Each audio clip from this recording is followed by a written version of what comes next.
tăng chuan trai na linh ca bên bên klem pen klem nga mare sha po pata nga om ai shikla ya i men di kya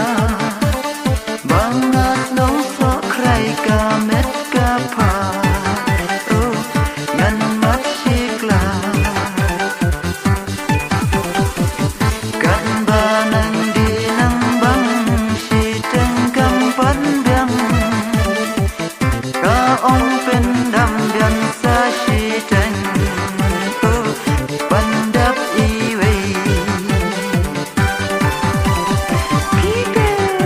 kapisa wala palang manslayin mo. Kisulit sakman kaniyat sa pagpata. Teh kita kila ada teh ya diyang halay mala. Mamipa, lalo men sedap ya kanega sembasi. Ang guna pengen sateo kamla ing trem bala teida ka umse eka ing dulan bala teida jing bangsa aying akili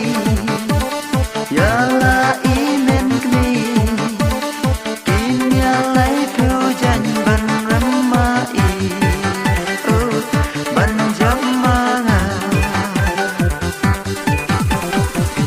ngam kwa ban kan so sia pila ngadi ka trai si jam ban biang ma phi la shai shi si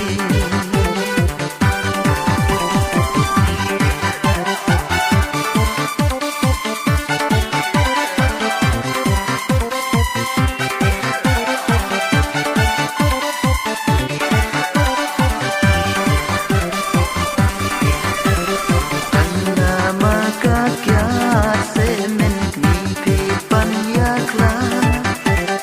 na teng teng nga di am dei pan ba nga isi ding long briu bam biang dap tang jing bakla jing du na jong ngawat chau perla mat se ya nga nam kwa ban pen snow sia pila ngadi na trai si tam ban dam ma phi la shai shi sni la shai